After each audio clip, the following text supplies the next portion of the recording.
Baby koi fish. These are going over here in one of our holding tanks. In addition to being a full-service garden center, we also sell koi fish and all sorts of aquatic plants and all sorts of supplies for people to build their own water features and koi ponds. So I'm going to float these fish in here just for a few minutes to try to get the water temperatures at least somewhat similar temperature. Doesn't take too long. Can't leave them in here too long. But there's probably, I don't know, how many are in here? Let me check on the box. 125. We got 125 3 to 4 inch koi fish in this bag. They are ready to get out. And here in a few minutes, I am going to let them loose. They fill these bags with oxygen and a little bit of water. It's actually more important that there's more oxygen than water in these bags so that they can make the transit from the farm, the hatchery where they come from. And we purchase pretty much solely from Blackwater Creek Koi Farms. They're in Eustis, Florida, down the road. New tanks over here where we're going to be carrying fish over a foot or more, and we're excited to be introducing those sizes. So we have 4 more holding tanks right behind our photographer here. I've been setting these up this week, getting the water aged and prepared for the fish. So we have to introduce some microbiology to these tanks. You know, the chlorine evaporates really quickly from the city water that we fill them with. We don't use the well water, but we usually wait at least a month after setting these tanks up before we introduce fish. And then we'll just introduce a few fish at a time to make sure that the water quality, after we test it, we'll put a few fish in to make sure that the water quality is appropriate to start introducing more quantities of fish. So these 2 tanks are in the shade, which will help keep algae from growing in the tanks. These ones are not. We're going to have some covers made. Right now I have some heavy-duty weed cloth on top just to keep the sun from getting into the tanks so that they don't turn green. But these are going to all be for fish larger than 8 inches. So we'll probably have some 10 to 12 inch fish, and then something like, you know, 14 to like 18 inch fish, and we might even go up from there. We have right over here to my right a really nice trough that we built for all the aquatic plants. So down at this end we have the marginals, and in nature they are on the edges of waterways, which is why they're called marginals, because they're on the edges. So for certain times of year they'll be completely submerged with water during times of heavy rains, and then during times of drought or less rainfall they'll be out of the water and at the edges growing in either moist or dry soil. But we have some really cool flowering plants, like some of these hibiscus, really interesting flower forms. So water gardening can be a lot of fun, and of course the water lilies are very showy. They come in lots of different colors. We have tropicals and cold hardy varieties that we sell here as well. But between the reeds, the rushes, the irises, the lilies, a bunch of creeping and crawling plants that will float over the surface of the water. It's a pretty good selection here. At this point, it's time to let the fish out of the bag.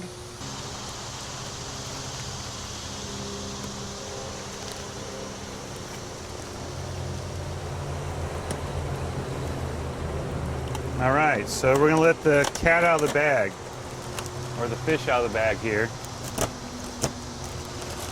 Double wrapped, which is always fun. It makes this process so much easier. So we are going to get the fish into this net, which I just wet. It's been out for a couple minutes, so I'm going to wet it again.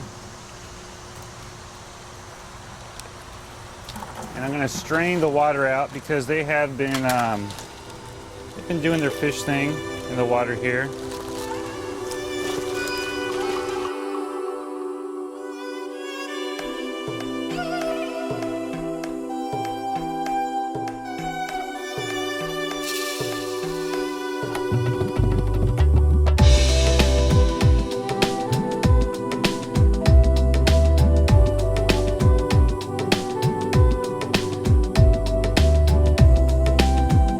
Here in about an hour or so, we'll bring some fish food out, give them a little food. So this is going to be their new home until they find a pond somewhere here in Jacksonville to go to.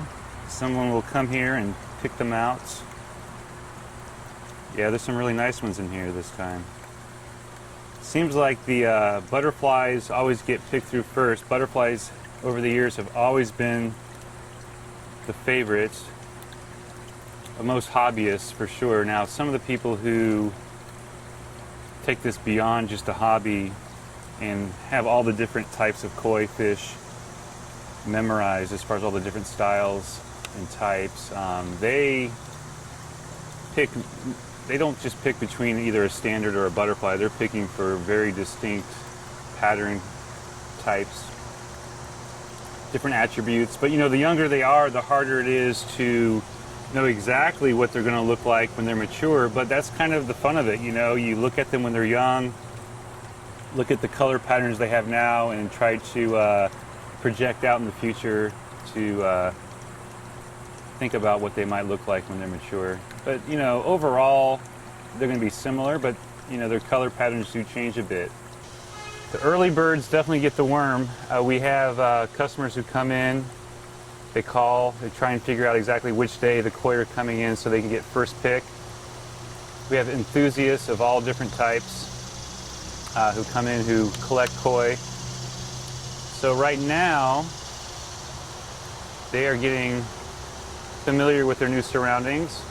So in addition to the aquatic plants and also selling the koi fish, we also sell the koi foods. We have different types of koi foods. We even have different types of food for different times of year, for warmer water, for colder water. We also have some color enhancing foods as well, and people use those to bring out the colors and the patterns in the fish. We have different grades of fish food as well at different price points. We have different sizes of pellets as well. So when they're young, they can't eat the larger pellets, so we have the smaller pellets for the young fish and the larger pellets for more mature fish. But you know, a lot of people end up supplementing the diets of the fish. Koi are primarily vegetarian, and so there are some people who do find different fruits and vegetables that they supplement the fish's diet with, which is actually really good because then the fish will get different nutrients. The nutrients that are in the pellets are a limited range of nutrients, but what they would get in a fresh fruit or vegetable would certainly balance out their diet and give them nutrients and minerals they wouldn't get otherwise. But in nature, the koi fish, you know, are carp, and they school in nature. They travel in groups and they browse the edges of waterways in fresh water. I have seen carp in nature, and they will school the edges and they will browse for different types of vegetation, and while they're gulping down vegetation, they could pull in all sorts of things, small mollusks like snails, tadpoles, all types of insect larvae around the edges and shallows of water. They do love snails. So I remember one year I had this great idea that I was going to sell Japanese trapdoor snails, and they were amazing, really cool snails for people to put in their ponds. The snails travel around the bottoms and over the rocks, and they eat algae, and you can see little trails where they were moving around in the pond, which is kind of cool. Well, I didn't even think about the fact that the koi fish might also be very interested in the trapdoor snails, so I put them in one afternoon. The next morning, every one of the snails was missing from their shells in the fish tank.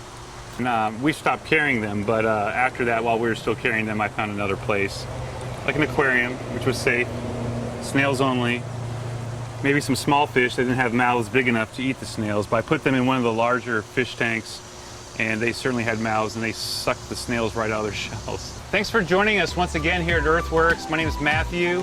Keep checking us out on YouTube, Facebook, Instagram, all the social media. We're always going to keep you up to date as to what's happening here in North Florida at our garden center. And definitely tell your friends about our videos. We're going to be doing these every week. Look forward to more good stuff.